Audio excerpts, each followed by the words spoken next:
साहब, अगर हम लीडर ऑफ द ऑपोजिशन की बात करें तो एक कौमी ओहदा है और इस ओहदे पे रहते हुए इस तरह का गैर जिम्मेदाराना बयान देना, आप इसे कैसे देख रहे हैं? ठीक है, आप अपने नजरियात रखें, लेकिन इस तरह से अटैक ना करें। देखिए, महमूद अचकज़ई को leader of the opposition banana PTI का सबसे बड़ी गलती थी। ये इतना इनको नुकसान होगा। एक तो जैसे पीटीआई फौज के खिलाफ बात करती है, ये उससे ज्यादा बात करते हैं। अगर आपको याद हो, जब इमरान खान प्राइम मिनिस्टर थे तो ये उस वक्त भी कोयटा में बात करते थे कि जो फेंसिंग की गई है इसको तोड़ दें, ये नहीं होनी चाहिए। ये उस वक्त भी ऐसे अफगान जब पॉपुलेशन जाने की बात थी, उस वक्त भी बड़े सख्त खिलाफ थे, क्योंकि इन्होंने उनके वोट वो है आईडी कार्ड बनवाए हुए थे। और हमेशा से ये फौज के मुतालिक बात करते हैं। 4 सूबों की बात इमेजिन करें कि पाकिस्तान की जो पंजाब की फौज है, ये सारी की सारी इस वक्त जो है वो केपीके में बलूचिस्तान में काइनेटिक ऑपरेशन में मसरूफ है, और कोई रेजिमेंट नहीं है ऐसी पंजाब की और ये यहाँ की कश्मीर की और केपीके की। ब्रिगेडियर साहब, सॉरी टू इंटरप्ट यू, और आपको नहीं लगता कि इस तरह के बयानात सुबाइयत को मजीद हवा देते हैं? बहुत ज्यादा। ये तो सोचना ही नहीं चाहिए आपको। देखें, और ये मतलब ये कहना है कि अगर ये फौज वहां गई तो वहां उनके साथ इनको जाके वो नुकसान ज्यादा पहुंचा रही, क्योंकि ये पंजाब से रियासत पाकिस्तान की फौज है। पाकिस्तान देखें इंडिया को किस तरह इतनी बड़ी फौज का मुंह काला किया। क्या उस वक्त फौज ने ये सोचा कि ये हम पंजाब से, बलूचिस्तान से, केपीके से कहाँ थे दे पाकिस्तान में?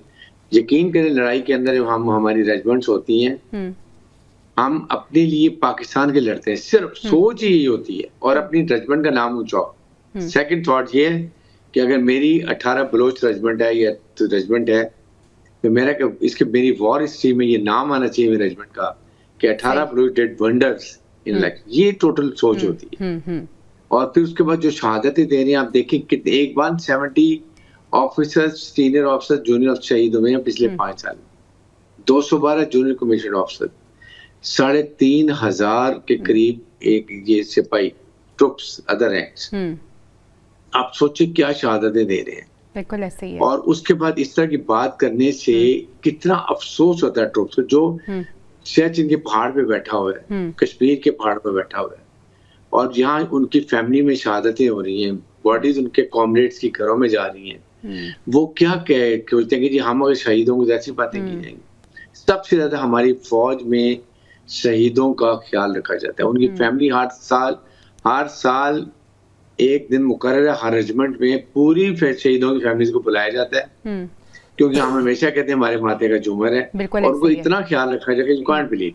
तो ये ऐसी वो डिजर्व भी करते हैं। ब्रिगेडियर साहब, आप बिल्कुल दुरुस्त कह रहे हैं। बाबा डॉक्टर साहब, correct me if I am wrong, Mahmood Achakzai की जब सिलेक्शन होनी थी तो ये भी खबर आ रही थी कि नवाज शरीफ साहब का भी झुकाव उनकी तरफ है। क्या ऐसा था? और महमूद अचकज़ई से क्या एक्सपेक्ट किया जाता है कि वो इस तरह की बात करेंगे?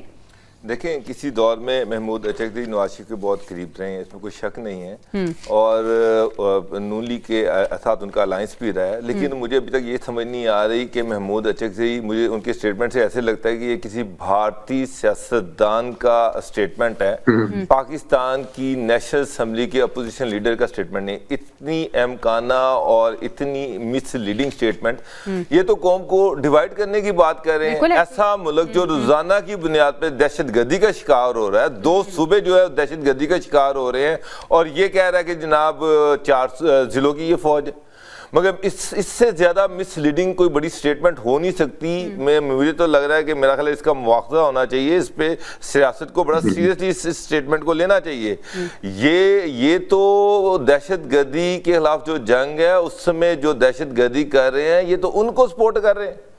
जिस तरह ब्रिगेडियर हारिस साहब ने कहा, नसरुल्लाह मलिक साहब ने कहा, वहां पे शहादतें दी जा रही हैं, लोग अपनी जानों से जा रहे हैं। Young captain, major, colonel, young लोग जो है रोजाना की बुनियाद पे कोई ना कोई जो है वो शहादत दे रहा है, और ये बंदा यहाँ पर बैठ के कह रहा है कि ना ये 4 जिलों की फौज है।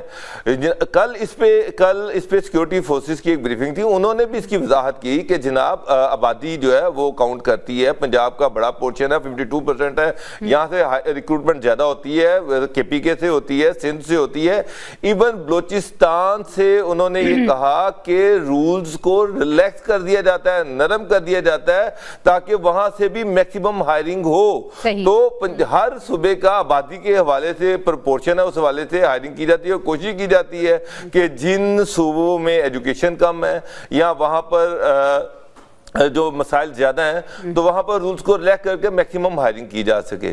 तो ये अजीबोगरीब सी स्टेटमेंट दे दी है, इस पे PTI जो है इससे दूरियां बढ़ेंगी, दूरियां नजदीक नहीं होंगी, दूरियां बढ़ेंगी, PTI के लिए मसाइल बढ़ेंगे, अवाम के अंदर नफरत बढ़ेगी। इख्तिताम हम